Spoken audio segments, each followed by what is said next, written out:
What's up, guys? It's Benny. Now that the entire internet is aware of exactly how lucrative the fraud activity for Medicaid and Medicare reimbursements are inside of the state of Minnesota, it begs a couple of questions about some recent other curious activities in Minnesota. Obviously, you've seen this report from Nick Shirley that's gone thermonuclear viral, outlining exactly how the fraud operations work, how utterly shameless the Somali fraud is in Minnesota, stealing and defrauding the American taxpayers.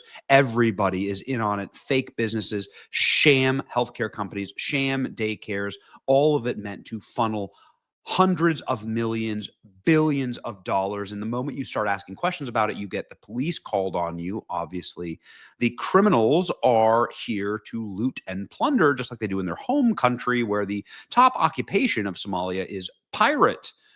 They've had a nation for hundreds of years. They've have a pristine coastline around the Horn of Africa, and the best occupation they can come up with is pirate. And that's exactly what they're doing here in this country. Welfare rates in Minnesota by households with children. You can see here this line, the black line here and the gray line here are Somali immigrant households. The vast majority of Medicaid, Medicare, welfare payments in Minnesota, of course, go directly to the Somalis. This is the scam. Now, that we know exactly how lucrative this scam is, to the tune of billions of dollars, I mean, the feds are saying that it's $19 billion. That's more than the GDP of Somalia. So they're able to create like a brand new Somalia here using scams in America. You have to start asking some really tough questions. And here's a question that we're going to ask, because our channel covered it more aggressively than any other channel on the entire internet, as far as I know. The killing of Melissa Hortman in Minnesota. What the hell was this exactly? You have this guy showing up in tactical gear, in a tactical mask, a Walter White mask, as far as we can see here. The man who knocks, right? A Walter White mask. And then he murders Melissa Hortman. Now, this is a leader of the Democrats in Minnesota. So that seems strange. Perhaps it's a Republican killing. But of course, the guy had no King's signs in the back of his car. He also was an appointee for Tim Walz. He worked on a Tim Walz appointed board, and his wife worked for Tim Walz, according to congressional records. So this guy is like thick as thieves with Tim Walz. Now, something very strange happened in the case of Vance Boelter. This is the man who was eventually apprehended and is now charged with the killing of Melissa Hortman. People started to dig into not only his own writings, but Melissa Hortman herself, who was the only Democrat to vote against illegal payments to illegals for Medicaid and Medicare. There was a bill before the House that failed to provide payments to illegal aliens for health care in Minnesota. Melissa Hortman was the only person who voted against it. And Vance Boelter, the individual who murdered her, is on the record, meaning in a letter that he personally wrote and penned to Kash Patel, saying that it was Tim Walz who put him up to this.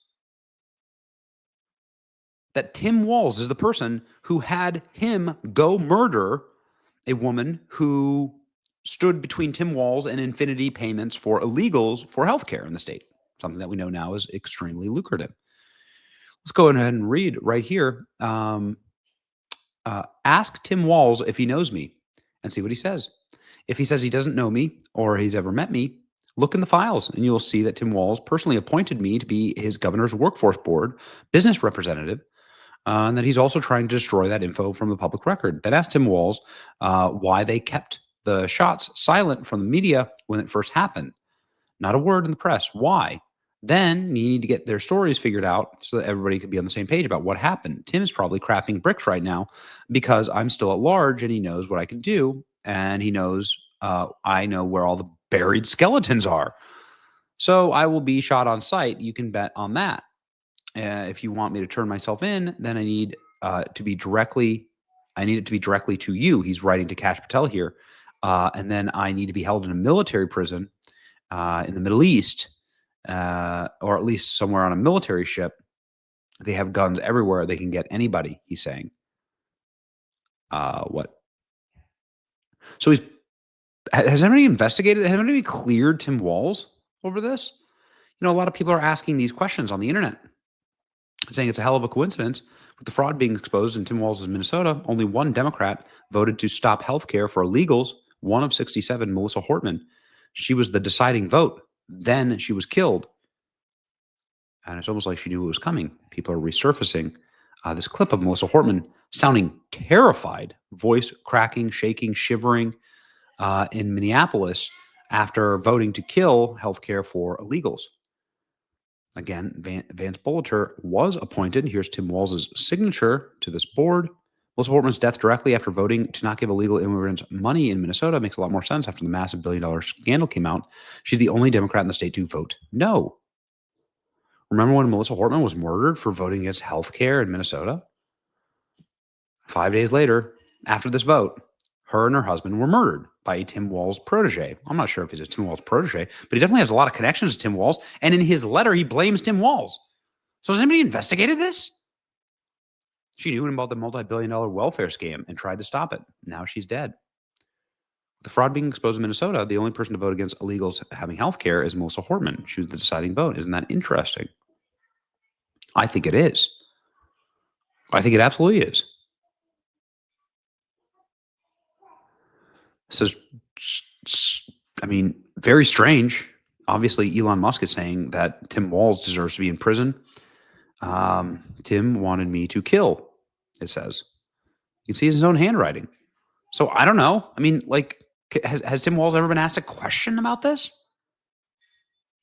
Tim Walz ordered him to do it. He said Tim Walz ordered him to do it and that he's been used as some sort of plant. His claims are extraordinary. Like, at the very least, in this situation, with so much that we've learned, can we at least ask some questions? Don't we owe it to the deceased? Here's Melissa Hortman, ladies and gentlemen. This is the clip that's going so viral of her sounding just scared as hell, barely able to keep her composure, knowing, well, did she just know that she voted herself a death sentence? I'm not sure. With so many billions of dollars at stake, I bet she did. Here you go. I know that people will be hurt by that vote, and we worked very hard to try to get a budget deal that wouldn't include that provision. DFL Speaker Emerita Melissa Hortman emotional following the House's adjournment from a special session Monday. Hortman was the lone DFL lawmaker to cast a vote to cut Minnesota Care access for undocumented immigrants.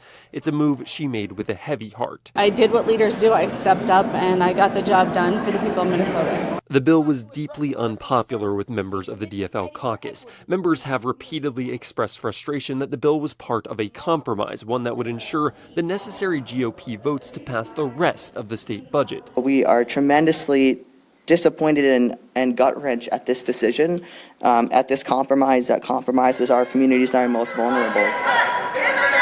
Hortman knows she let down her own caucus members with the vote. They're right to be mad at me. I think some of them are pretty angry. I think that their job was to make folks who voted for that bill feel like crap, and I think that they succeeded. Either way, I'm sitting here simply saying justice for Melissa Hortman. A lot of Democrats were trying to frame this as right-wing violence. It's clearly not. This individual is the No Kings killer, worked for Tim Walz, and his wife worked for Tim Walz, was clearly a Democrat, was clearly close with the governor, and then says the governor asked him to kill her. Again, all I'm asking for is, can somebody ask him a few questions about this? Right? Justice for Melissa Hortman. It's your boy, Benny. Like, share, and subscribe. See ya.